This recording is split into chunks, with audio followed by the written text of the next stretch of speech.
બોર્ડની પરીક્ષા એ પૂર્ણ વિરામ નથી, એ અલ્પ 10 અને 12ની પરીક્ષા જ્યારે આજે શરૂ થઈ રહી છે ત્યારે 14 લાખ ઉપર દીકરા દીકરીઓ આ પરીક્ષા આપી રહ્યા છે।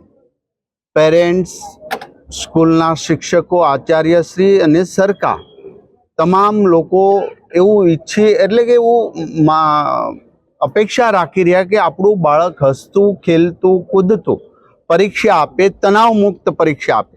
આજ તમે જોઈ રહ્યા છો જે બાળકો અહીં આવતા હતા એના ફેસ પર સ્માઇલ હતું, બસ આ સ્માઇલ આપવું એ જ પરીક્ષા દેવા માટે આવનારની એક સફળતા છે।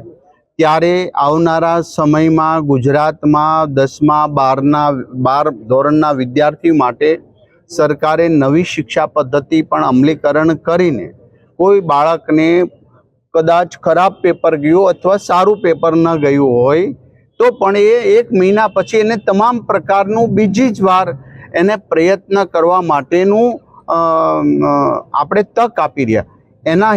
એટલા માટે એના હિસાબે આજે બાળક સ્વસ્થ મને પરીક્ષા આપી રહ્યા છે, કારણ કે બીજી તક એને 1 મહિના પછી મળવાની છે।